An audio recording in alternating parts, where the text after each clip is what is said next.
I love working out. I mean, if you follow my Instagram, it's all kinds. I love weight training. I love to keep shocking the system. Babe, shock my system. I'm bored of my workout. Please shock my system. Come What do here. you mean? Shock my system. Shock you like this?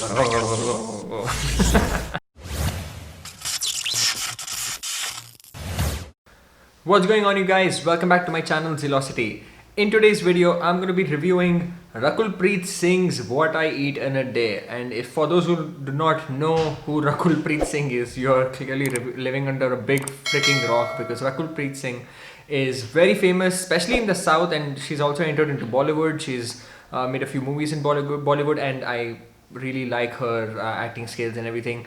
So she made a video on what she eats in a day, and what I'm gonna do is, the way I reviewed Komal Pandey, Ananya Pandey, Sara Ali Khan's diets, I'm gonna do the same with Rakul Preet Singh's diet. And let's not waste any more time and get into the video. Hi guys, this is Rakul, and today I'll be telling you what I eat in a day. I am unfortunately not a blessed soul at all. I'm in fact a very bad metabolism. I have Punjabi genes, as I like to crib about it. The moment I eat even one scoop of ice cream, you can see the ice cream coming right here on my cheeks. Like, people who know me very well know that food starts showing in an instant. Alright, so when she has ice cream, it really pops up onto her face, and you see ice cream on her face. So basically, she might be one of those people who tend to put on water weight and get bloated after having junk food. Some people are more prone to getting more bloated after sugar consumption, and that's okay. Like, it's not a big deal. It's not really fat that you put on. You don't put on fat instantly. Like, खाना खाते ही आप मोटे हो जाओगे, ऐसा नहीं होगा. Okay, so don't be scared if you're taking a treat meal here and there. Okay, so ice cream does not directly make you fat. It's all about the caloric value. If you're eating too many calories in a day, and on top of that, if you're eating ice cream, then you're definitely gonna put on fat. All right. As soon as I wake up, I have about 2 glasses of warm water, and after that I have my ghee coffee, which is the Bullet coffee, very popularly known. So I add about 5 grams of ghee to black coffee, and I have that every morning. So that I generally use as my pre-workout. Alright, so she has Bulletproof coffee. So especially with this keto trend, people have come up with this new style of coffee where you take black coffee, take a spoon of ghee, put it into that black coffee, stir it up and consume it, and that apparently gives you that fat burning effect, etc, etc. And so many people have actually asked me what my thoughts are on the Bulletproof coffee. And I think it's highly overrated, to be very honest. I'm not against keto diet. I've followed a keto diet for about 8 months, and 8 months straight. Trust me, like, it was hard. And why I don't do keto diets right now is because it's not sustainable, especially because of the Indian lifestyle. I don't really find it that great, and at the end of the day, it's all about a calorie deficit. Ketogenic diet helps you be in a calorie deficit because you're removing carbohydrates altogether. All right, but ketogenic diet discussions for another day. Let's get back to the Bulletproof coffee. I think it's overrated because people use it as a meal replacement, and it is not a meal replacement in itself, because Bulletproof coffee does not have the nutrients that your body needs. It does not have protein, it does not have healthy carbs, it just has healthy fats. Ghee is obviously a healthy fat, and I don't really like the consumption of caffeine first thing in the morning.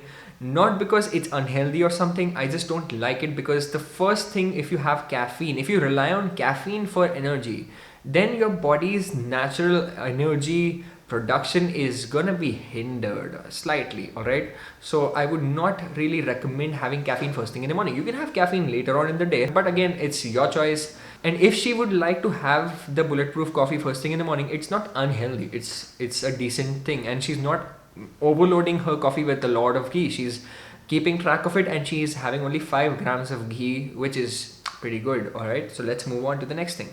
Like I said, that I know a lot about nutrition and food, so I scale my macros correctly. So whatever, say I have to eat about 1300 calories or 1400 calories, and how much protein, carbs and fat, so I distribute it through the day. So I do.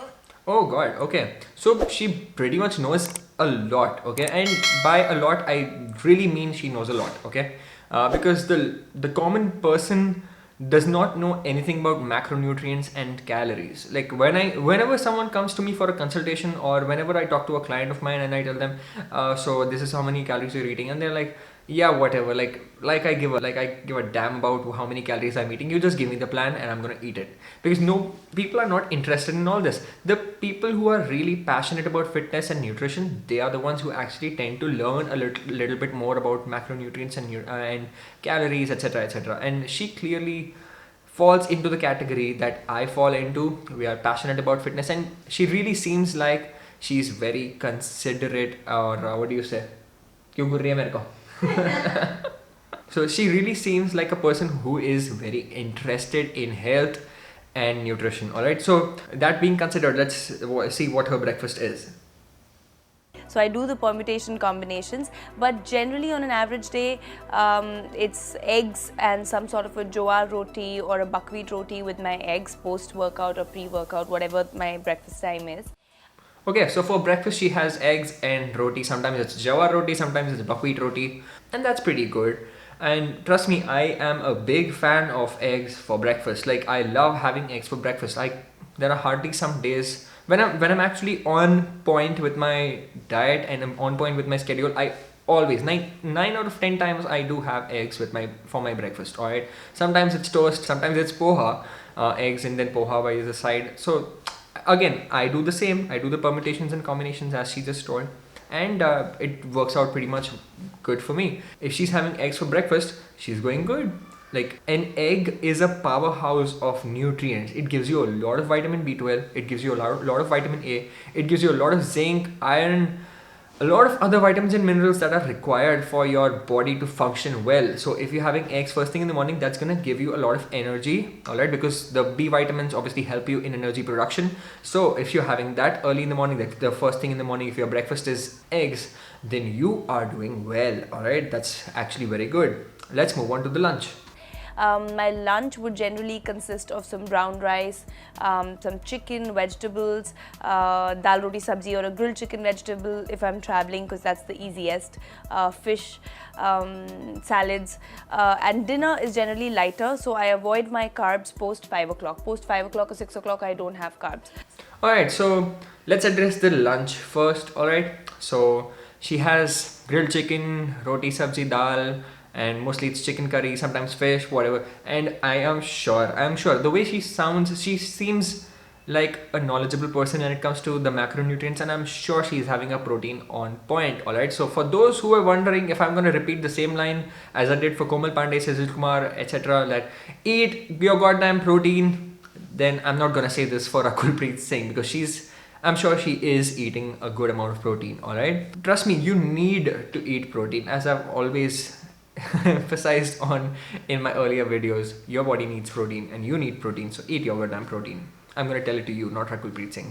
And coming to, she avoids carbs post 5 p.m. or 6 p.m. whatever the time was. Now, you don't have to avoid carbs post 5 p.m. or 6 p.m. So some people think that if I have carbs at 4 p.m. it's not gonna make me fat, but if I have carbs at after 5 p.m. or after 6 p.m. that is directly going to get into my charbhi, and it is going to make me fat instantly.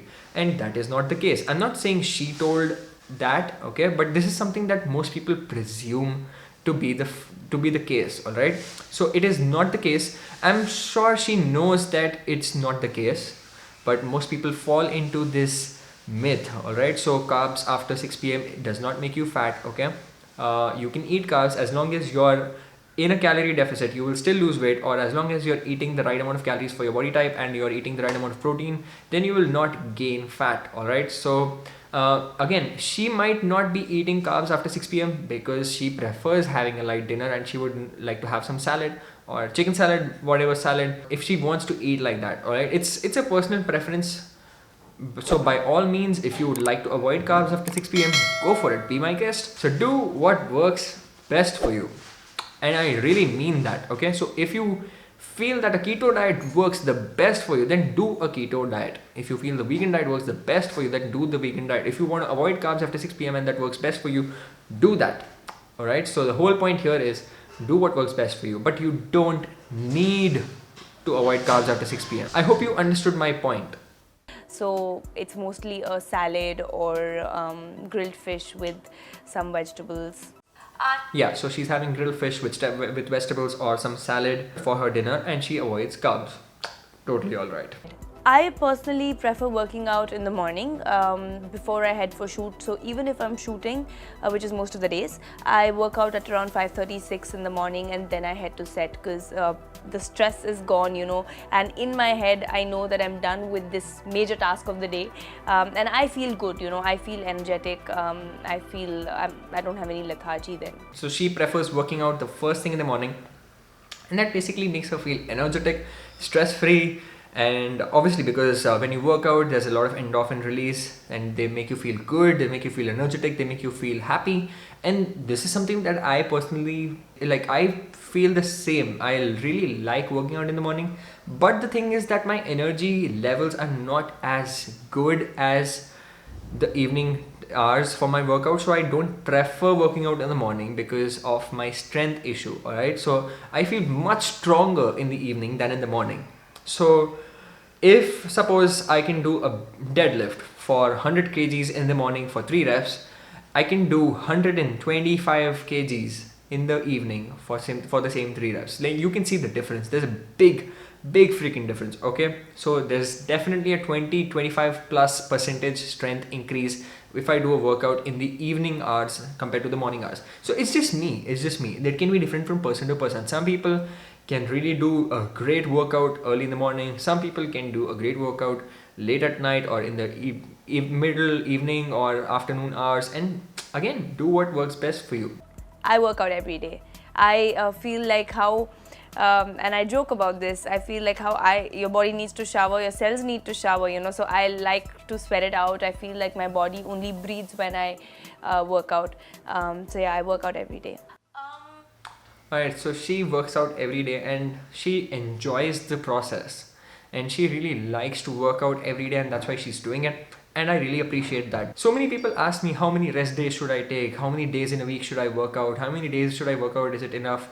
And I say that 4 to 5 days a week is enough. But then if you enjoy it and if you don't feel too fatigued or if you don't feel tired, then you can work out all 7 days a week. I usually take rest, at least 1 rest day a week, sometimes 2 according to how I feel, because my workouts, when I do a workout, I make sure that I squeeze the entire energy out of my muscle and I make the most of my workout. I do all my exercises to failure, and if you see me doing legs in a gym, you'll actually really think that I'm gonna faint and I'm gonna just die, okay?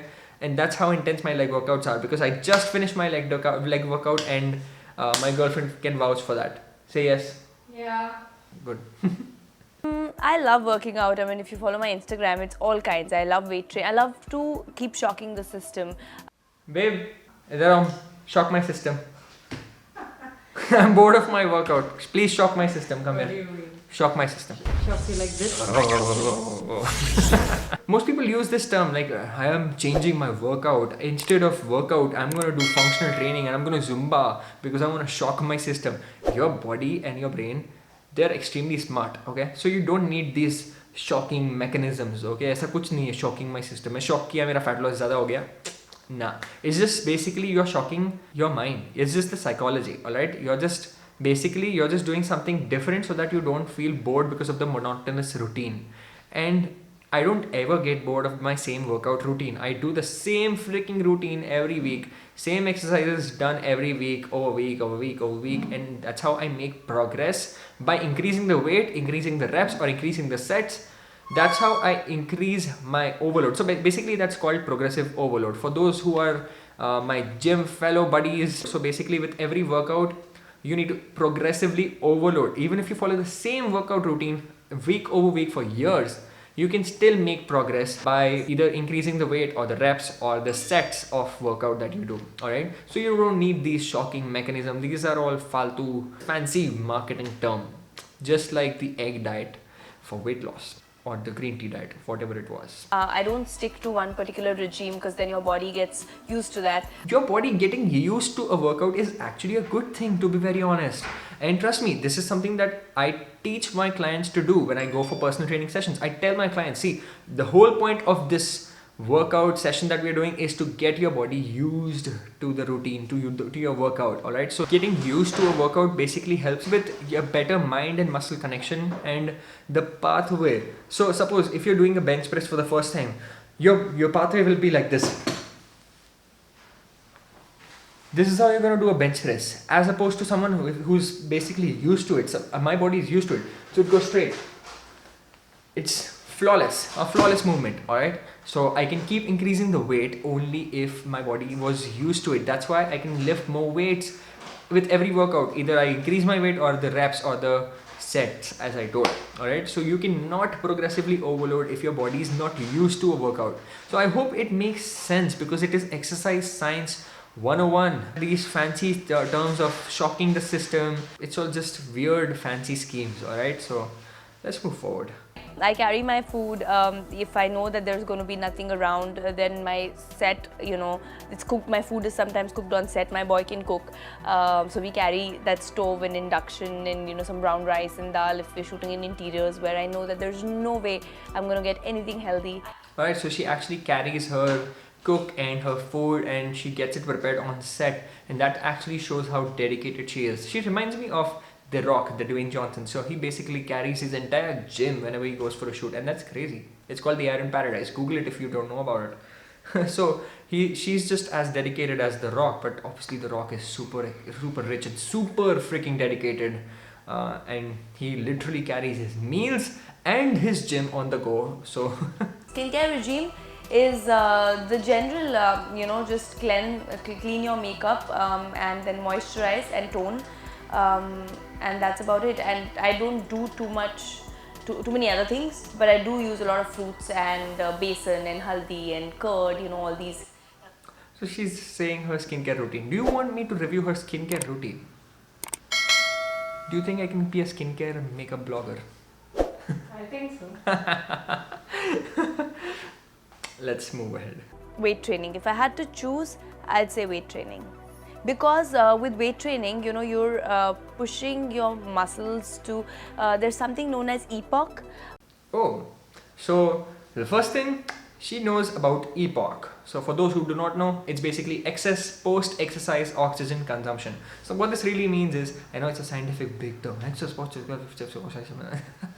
know this is how it sounded to a lot of people, okay? But what this essentially means is, it's basically the calorie burning that you have after a workout, alright? So it's basically if you do weight training, there's more EPOC effect. That means you burn more calories at rest, and your metabolic rate, actually your basal metabolic rate, increases. Alright, so that's basically you burn more calories at rest, more calories. It increases your NEAT, that's basically non-exercise activity thermogenesis. So even at rest or even without doing a workout, your body burns more calories. So that's basically improving your metabolism. She knows about it, so she is knowledgeable. All right, she is very knowledgeable about this. And second, she would pick weight training over cardio, and I would do the same. I would do the same freaking thing. Like, cardio is good for your heart. I'm not saying it's bad, but weight training is superior in the sense that it improves your metabolism, it improves your heart health, it improves your joint health, it improves everything. It releases these endorphins, it makes you feel energetic, it makes you feel super active, it makes you stronger. So there's a lot of benefits attached to weight training. I'm not saying cardio is bad. All of these exercises and exercise forms have their place, but weight training is extremely superior. And no, I'm not just saying from a biased perspective. This is actually the science, the facts. Like, if you go through all the facts, you will also choose the same, because the facts don't change for personal preferences, right? Actually, it is not good to count calories, but for me as a person, it's become a habit. Why is it not good to count calories? It's like saying, it's bad to have a budget. Why would it be bad to count your money and where you're spending your money? It's just a smart way of saving money and having a track of your expenses. How much you're spending in a day, of the money, of the salary or whatever you receive. How much are you spending? How much are you saving? How much are you investing? All these things need to be like tracked and figured out, right? So it's always smart to have a track of your calories and your macros. So it's always better to count your calories. It's just like a budget, and it's just a smarter way to be healthy, alright? Not diet. I don't generally do crazy diets. Even when I'm saying that I watch what I eat, it's not like I don't eat. I need to eat every 3-4 hours, and I can kill a person, but I can't miss my meal. You know, that's how much I need my food on time. Alright, so I really respect and admire this fact that she does not do crazy diets, and her food is balanced. She has eggs and roti, and she has the roti sabji and dal and grilled chicken and the grilled fish and salad. So there's a lot of nutrients. There's some carbs there. There's good amount of fat there. There's good protein there. So she basically knows how to balance things out and stay healthy. And this is basically what you need to focus on. Everybody needs to focus on this, having a healthy, long-term sustainable lifestyle, not removing carbs, not removing fats, not removing rice because it makes you fat. All these things are just short-term things. You won't be able to sustain it and do it for a long period of time, right? So do what works best for you, and do what works best for you in the long run. That is the most important thing, and that is what I always help my clients to do. I always emphasize you guys on my YouTube videos, on my Instagram. I always promote long-term and sustainable healthy lifestyle when it comes to nutrition and fitness. Ultimately, this is what she's saying, and this is actually a good thing. I really like it. So all in all, I think her diet is pretty good, and she seems very passionate, and she seems in shape. That is really commendable. So this was the video, guys. I hope you found it helpful, and again, thank you so much for watching my videos. Thank you so much. If you are new to the channel, please go ahead and subscribe right now and click the bell icon for my notifications. I will keep posting regular videos, div reviews and informational videos. I aim to provide lots of information for you guys in these videos in an interesting way. I hope my videos have helped you or made you laugh or made you smile, and if they did, please comment down below and like my videos, guys. Share my videos with your friends and family, and if you want to hit me up for my personal consultation, this is my Instagram. You can head over to my Instagram. I'll also put up my Gmail in the description box below. Alright, so you can write to me for personal consultations or to join my coaching programs. I would love to help you. Alright, so again, thank you for watching the video. I'll see you in the next video.